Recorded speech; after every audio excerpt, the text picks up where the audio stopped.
नमस्कार, अमरावती खबर के न्यूज बुलेटिन में आपका स्वागत है। आइए पेश करते हैं आज के प्रमुख समाचार। राजस्व मंडल अधिकारी पर 5 जून 2025 को धारदार हथियार से जानलेवा हमला किया गया, जिससे वे गंभीर रूप से घायल हो गए। ये हमला एक बख्शिश पत्र गिफ्ट डीड की सुनवाई में अपने खिलाफ आए फैसले के गुस्साए साले बहनोई ने किया। हैरान करने वाली बात यह है कि हमलावर बहनोई घायल मंडल अधिकारी का ही हर कामयाब साथीदार था और अक्सर उनके कार्यालय में आता जाता रहता था। पुलिस के अनुसार ये घटना कानूनी ज्ञान की कमी और शराब के नशे का दुष्परिणाम है। इसके पीछे कोई बड़ा आपराधिक उद्देश्य नहीं, बल्कि पारिवारिक संपत्ति के बंटवारे को लेकर हुआ विवाद बताया जा रहा है। आकोट पुलिस ने तत्परता दिखाते हुए दोनों आरोपियों को हिरासत में ले लिया है और उन्हें आज आकोट न्यायालय में पेश किया गया है।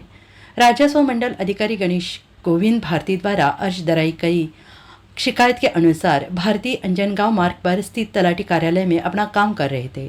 तभी सुनील अंबादास कतोरे और माधव नामदेव ताड़ी कार्यालय में घुस आए। इन दोनों का एक बख्शिश पत्र का मामला भारती के पास फैसले के लिए लंबित था। आरोपियों ने पहले इस मामले को लेकर पूछताछ की और फिर अचानक कार्यालय में रखे सामान को फेंकना शुरू कर दिया।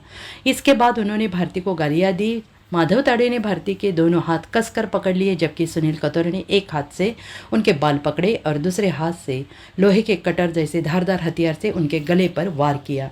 हमले के बाद दोनों हमलावर मौके से फरार हो गए। वहां मौजूद तलाटी रितेश मेंढे और नरेश रतन ने घायल भारती को तुरंत अस्पताल पहुंचाया, जहां उनका इलाज चल रहा है। भारती की शिकायत के आधार पर आकोट पुलिस स्टेशन ने भारतीय न्याय संहिता 2023 की धारा 109, 132, 351, 2, 352, 315 के तहत मामला दर्ज कर दिया है। पुलिस ने त्वरित कार्रवाई करते हुए कुम्हारवाड़ी बड़े बारगन आकोट निवासी सुनील अंबादास कतोरे और बलिराम चौक बड़े बारगन आकोट निवासी माधव नामदेव ताड़े को गिरफ्तार कर लिया है। मामले की आगे की जांच जारी है और इसी बीच इस घटना के विरोध में विदर्भ पटवारी संघ उपविभाग शाखा आकोट ने 6 जून 2025 को कामबंद आंदोलन की घोषणा की है। साथ ही मंडल अधिकारी संगठन की ओर से अकोला जिलाधिकारी को ज्ञापन भी सौंपा जाएगा। इस मामले की पड़ताल करने पर कई तथ्य सामने आए। पता चला है कि नामदेव पुंडलिक ताड़े का अपना परिजनों से लंबे समय से विवाद चल रहा था। इस विवाद के कारण नामदेव ताड़े अपने बड़े बेटे श्याम ताड़े के साथ अलग रहते थे, जबकि उनकी पत्नी सौ उषाबाई अपने बाकी दोनों बेटों के साथ अलग रहते थे। नामदेव ताड़े की बेटी ज्योति का विवाह हमलावर सुनील अंबादास कतोरे से हुआ है। इसी पारिवारिक विवाद के तहत नामदेव ताड़े ने अपनी खेती का बख्शिश पत्र अपने बड़े बेटे श्याम के नाम कर दिया था। राजस्व रिकॉर्ड में इस बदलाव को दर्ज कराने के लिए श्याम ताड़े ने तलाटी के पास विधिवत आवेदन किया था। हालांकि सौ उषाबाई नामदेव ताड़े, सौ ज्योति सुनील कतोरे, माधव नामदेव ताड़े और दीपक नामदेव ताड़े ने इस पर आपत्ति दर्ज कराई थी। उनकी मांग थी कि ये संपत्ति पैतृक है और सभी वारिसों को समान रूप से बांटा जाना चाहिए। इस आपत्ति पर आकोट राजस्व मंडल अधिकारी गणेश गोविंद भारती ने विधिवत सुनवाई की थी, जिसमें दोनों पक्षों ने अपने अपने दावे के समर्थन में दस्तावेज प्रस्तुत किए थे। जानकारी के अनुसार नामदेव ताड़े का दामाद सुनील कतोरे मंडल अधिकारी गणेश भारती के आकोट आने के बाद से ही उनके संपर्क में था। वह भारती के हरकामे के रूप में हमेशा उनके कार्यालय में आता जाता रहता था, जिससे दोनों के बीच एक अनौपचारिक संबंध बन गया था। सुनील कतोरे को उम्मीद थी कि इस संबंध के चलते भारती नामदेव ताड़े के बख्शिश पत्र मामले में उसके पक्ष का समर्थन करेंगे। हालांकि नामदेव ताड़े द्वारा प्रस्तुत दस्तावेज कानूनी रूप से वैध होने के कारण भारती को बख्शिश पत्र के अनुसार श्याम नामदेव ताड़े के पक्ष में फैसला सुनना पड़ा और इस फैसले के आदेश में स्पष्ट रूप से ये भी उल्लेख किया गया कि इस फैसले के संबंध में उपविभागीय अधिकारी के पास निर्धारित समय सीमा में अपील की जा सकती है। सुनील कतोरे के पक्ष के लिए विधिवत अपील करना ही उचित कानूनी रास्ता था उनके लिए, लेकिन अपने करीबी व्यक्ति ने उस पर अन्याय किया कि भावना कानूनी प्रक्रिया पर भारी पड़ गई। इसी गुस्से ने सुनील कतोरे और माधव ताड़े को भारती पर हमला करने के लिए उकसाया। गिरफ्तारी के बाद आरोपी सुनील कतोरे से बातचीत करने पर उसने अपना पक्ष रखा। उसने दावा किया है कि जब यह मामला भारती के पास आया तो भारती ने उसे आश्वासन दिया था कि वो उसे न्याय दिलाएंगे और कई बार ऐसा कहा भी। सुनील का आरोप यह है कि बाद में भारती ने काम कराने के एवज में 2 लाख रुपए की मांग की। हालांकि ये रकम ज़्यादा होने के कारण उसने 70,000 रुपये देने की पेशकश की थी। सुनील का कहना है कि इस पर बातचीत में समय कमाकर भारती ने उसके खिलाफ फैसला सुना दिया, जिससे गुस्से में आकर ये घटना हुई। हालांकि मंडल अधिकारी गणेश भारती ने सुनील के इन आरोपों को साफ खंडन किया।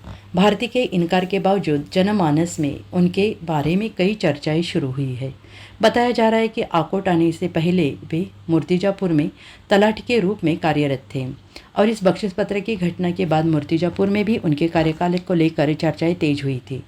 वहाँ के उनके कामकाज को लेकर कई लोगों ने नाराज़गी व्यक्त की है और उनके व्यवहार से जुड़े कई किस्से भी बताए गए हैं। इन चर्चाओं से पता चला है कि मूर्तिजापुर में अपने कार्यकाल के दौरान भारती हमेशा विवादों में रहे हैं। भारती को आकोट आए हुए सभी मुश्किलों से 6 महीने भी पूरे हुए हैं, लेकिन इतने कम समय में कोई अन्य मंडल अधिकारी इतना चर्चित नहीं रहा। उनका पहनावा, व्यवहार, कामकाज और स्वभाव कई नागरिकों और पत्रकारों को खटका है। इसलिए नामदेवताड़ी बख्शिश पत्र मामले में उनका कोई दोष नहीं है। ये बात कई लोगों को स्वीकार्य नहीं है। हालांकि ये सत्य भी है कि उन्होंने बख्शिश पत्र के अनुसार ही फैसला दिया, लेकिन कई लोगों का मानना है कि ऐसा करते हुए उन्होंने सुनील कतोरे की भावनाओं को उसके साथ बेवजह खिलवाड़ किया। इसलिए जानकार सलाह दे रहे कि जिस तरह तलाठी और मंडल अधिकारी संगठनों ने इस हमले के विरोध में कदम उठाया है, उसी तरह उन्हें अन्य मंडल अधिकारी गणेश भारती के व्यवहार और स्वभाव को सुधारने के लिए भी पहल करनी चाहिए। Run by Harish Udwani charitable trust and Shri Jhulelal education society Amravati, Shri R.H. Udwani English pre primary and high school Amravati. Admission open, play group nursery KG1 KG2 first day 10th तक। Register now, open to academic year 2025. Fully trained faculties and all around quality education. Our specialty, well furnished classroom, well trained teaching staff based on skill development, remedial class pattern, personal and social development, audio visual and playway method. हमारा पता है Krishna Nagar, lane number 1, Amravati. हमें संपर्क करें 9370103850 8857017091।